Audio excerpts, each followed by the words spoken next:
আল্লাহ তাআলা নবী পাকের মাধ্যমে বেশ কিছু বিষয়ে সতর্ক করছেন এবং কঠিনভাবে হুঁশিয়ারি দিয়েছেন।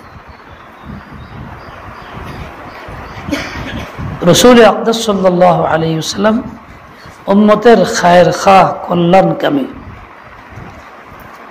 উম্মতের প্রত্যেকটা ব্যক্তির জন্য কোন কাজে ফায়দা উপকার দুনিয়া ও আখিরাতের, কোন কাজে ক্ষতি এবং ক্ষতি, এই সব কিছুর বর্ণনা দিয়ে গেছেন আল্লাহ পাকের নির্দেশে।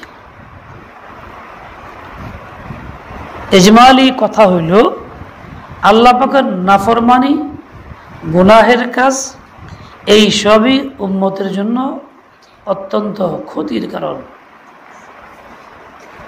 এই সবই অপকারী, উপকারী একটাও না, এই সবই অকল্যাণ, কল্যাণ একটাও না, যত রকম গুনাহ আছে। এরপরও কিছু কিছু ক্ষেত্রে আল্লাহ তাআলার নবী সাল্লাল্লাহু আলাইহি ওয়াসাল্লাম অনেক বেশি ভয়াবহতা বর্ণনা করছেন, গুরুত্ব অনেক দিয়েছেন। যেমন কবিরা গুনাহের আলোচনার ক্ষেত্রে মিথ্যার কথা যখন আসছে বয়ানের মধ্যে, রাসূল আকরাম সাল্লাল্লাহু আলাইহি ওয়াসাল্লাম অত্যন্ত বেশি গুরুত্ব দিয়েছেন, তানবীহ করছেন, বারবার উচ্চারণ করছেন, অবস্থার পরিবর্তন করছেন। হেলান দিয়ে বসা ছিলেন, সোজা হয়ে গেছেন, ওই কথা ঘুরায় ঘুরায় বলতেছিলেন, বারবার বলতেছিলেন। কেন? উম্মতের ভিতরে এই মিথ্যার প্রতি ঘৃণা জন্মে, মিথ্যার ভয়াবহতা অন্তরে পয়দা হয়, মিথ্যা তারা দ্বারা না হয়, মিথ্যা কথা, মিথ্যা কাজ, ছলনা, এগুলি তারা দ্বারা না হয়।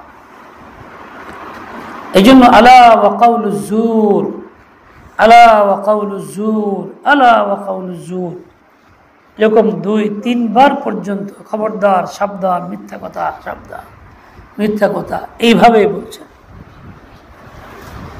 এমনকি এক হাদিসের মধ্যে মিথ্যা কথাকে উদিলাত বিশিরকি, শিরকের সঙ্গে তুলনা করছেন। শিরক যেমন ভয়াবহ গুনাহ, মিথ্যাটাও ওইরকমই ভয়াবহ গুনাহ। অনেক বেশি পরিমাণে ওয়াইদ আসছে এর জন্য বিভিন্ন জায়গাতে। এটা একটা মানুষের রোগ, উম্মতের বড় ধ্বংসাত্মক রোগ, অকল্যাণকর। মিথ্যা যার মধ্যে থাকে, ছলনা যার মধ্যে থাকে, সেই লোকটা কখনো আল্লাহ পাকের আপন হইতে পারে না, কখনো সে আল্লাহর নৈকট্য লাভ করতে পারে না, সে কখনো আল্লাহর প্রিয় হইতে পারে না, সে বান্দা বান্দির আওতাভুক্তই না।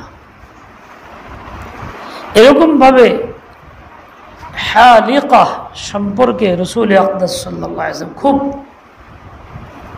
ভয়াবহতা বর্ণনা করছেন, খুব গুরুত্ব দিচ্ছেন। হালিকা, খবরদার তোমরা হালিকা থেকে বাঁচো। হালিকা কি? যা মাথা মুন্ডায় দেয়, মাথা মুন্ডানের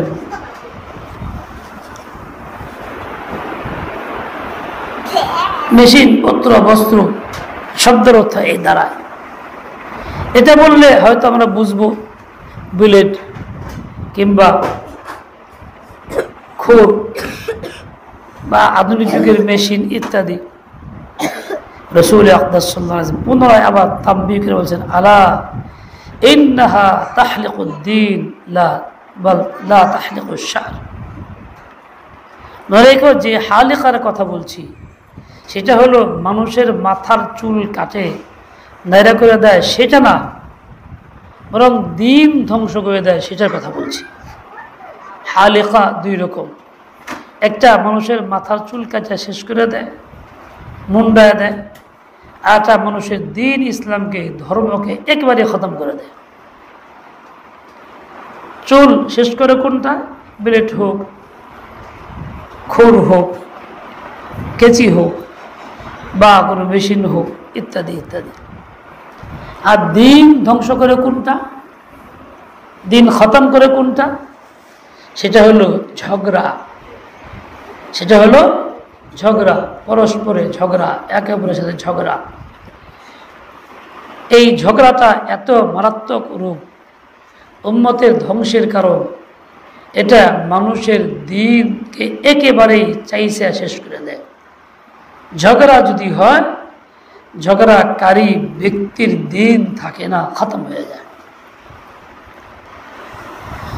যেমন চুল কাটলে নাইরা হয়ে যায়, একেবারে খালি। ঝগড়া করলে ওই রকমের দিন থেকে নাইরা হয়ে যায়, একেবারে খালি। নাইরা তো না, নায়ারা, একেবারে বাংলায় নেড়া নেড়া কয়, আমরা কই নাইরা আঞ্চলিক ভাষায়। এটা একেবারে খতম করে দেয়। এই জন্যই ঝগড়া থেকে বাঁচার জন্য রাসূল আকরাম সাল্লাল্লাহু আলাইহি ওয়াসাল্লাম খুব তাকিদ দিয়েছেন, এর ভয়াবহতা খুব বলছেন, বারবার উচ্চারণ করে বলছেন। যতদিন পর্যন্ত উম্মত ঝগড়া থেকে মুক্ত থাকতে পারবে, ততদিন দিন রূপে থাকবে। যেই উম্মতের কোনো ফর্দে ঝগড়া শুরু হবে পরস্পরে, বাস দিন থেকে মুক্ত হয়ে গেল, খালি হয়ে গেল, একদম খালি হয়ে গেল, একদম খালি হয়ে গেল। এই জন্য ঝগড়া কাম্য না। ঝগড়া থেকে মুক্তির জন্য ব্যবস্থা কি? নিজেকে সংবরণ করা, ছাড় দিয়ে দেওয়া। আমি না কিছু বললাম না, চুপ থাকলাম, তাহলে আমি না বললে আর না বললে ঝগড়া লাগলো না, হইল না, দুইজনই বেঁচে গেল, দিন তো বাঁচলো। জুড়ে দে আমার, দিন তো বাঁচলো, ইমান তো বাঁচলো, ইজ্জত আবরু তো বাঁচলো। এই জন্য ঝগড়া থেকে নিজেকে মুক্ত করা। শুধু তাই না, কেউ যদি ইচ্ছাকৃত ঝগড়া তরক করে দেয়, তার জন্য অত্যন্ত বড় সুসংবাদ আছে। মান তারাকাল মিরাআ ওয়া হুয়া মুহিক্কুন, যে ব্যক্তি ঝগড়া তরক করে অথচ বাস্তবে সে হকের উপরে, মিথ্যার উপরে না, হকের উপরে থাকা সত্ত্বেও, হকদার থাকা সত্ত্বেও সে তরক করে দেয়, ঝগড়া ছাড়ে। এই নাম মুসলাদিগায়, তাহলে সেই লোকটার বিনিময় কি হবে? বুনিয়াদাহু, তার জন্য আল্লাহ পাক বানাবেন জান্নাতের মাঝখানে একটা বালাখানা। তার মানে জান্নাত তার জন্য বরাদ্দ হবে। বুনিয়াদাহু বাইতুন ফি রাবাতিল জান্নাহ, জান্নাতের মাঝখানে বালাখানার মালিক সে হবে। সামান্য ঝগড়া ছাড়ার কারণে জান্নাত পাইল, বরাদ্দ হয়ে গেল, নিশ্চিত হয়ে গেল। এর চেয়ে আর কি চাই? মুসলমানের এর চেয়ে বড় পাওনা কি আছে? সবচেয়ে বড় পাওনা তো এইটাই তার। সারা জিন্দগি কষ্টের, পরিশ্রমের, মেহনতের শেষ পরিণতি তো এইটাই। আর ওইটা পাওয়ার জন্য শর্ত হইল এই ঝগড়া পরিত্যাগ করা, ছেড়ে দেওয়া। যদিও সে হকদার, হক পক্ষ, এরপরেও না করা। আল্লাহ তাআলা আমাদের এই দুইটা ওয়াইদ থেকে, দুইটা অভিশাপ থেকে, অভিশাপের কাছ থেকে আমাদের তথা পুরা উম্মতকে হেফাজত করেন, সকলের দ্বীন ও ঈমানকে রক্ষা করেন। ওয়া সাল্লাল্লাহু তাআলা আলা নবিয়্যিল উম্মি ওয়া আলা আলিহি ওয়া আসহাবিহি আজমাইন। আলহামদুলিল্লাহি রাব্বিল আলামিন, ওয়াস সালাতু ওয়াস সালামু আলা সাইয়্যিদিল মুরসালিন মুহাম্মাদিন ওয়া আলা আলিহি ওয়া আসহাবিহি আজমাইন। ইয়া ইলাহাল আলামিন তুব আলাইনা আজমাইন, ইন্না কাফাইনাকাল মুস্তাহজিইন। আল্লাহ মাফ করে দেন, আমল নামা সাফ করে দেন, ঝগড়া থেকে মুক্ত করে দেন, সকল সদস্যকে সহি সালামতে আফিয়তের সাথে আমন আমানের সাথে রাখে, ঈমান ও হিদায়াত তাকওয়ার জিন্দেগি দান করে।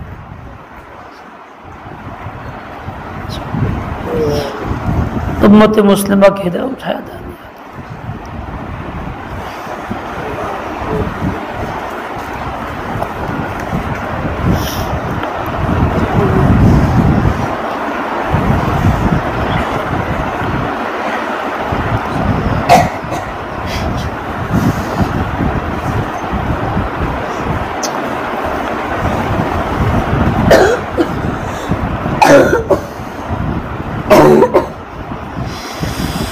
আল্লাহ আল্লাহ আল্লাহ ফিলিস্তিনের মুসলমানদের ভরপুর সাহায্য করে দেন, খানার ব্যবস্থা করে দেন, পানির ব্যবস্থা করে দেন। দুশমনরা রাফাতে আক্রমণ করে চলছে, সকালে এই খবর আল্লাহ কোথায় বলাবে এই লোকগুলি,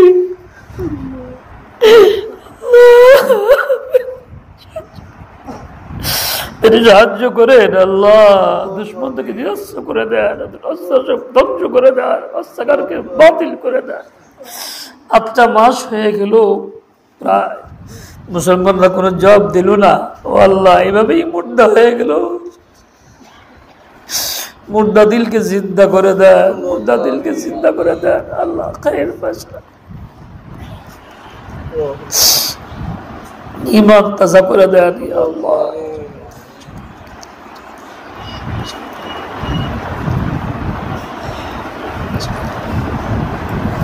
برحمتك يا أرحم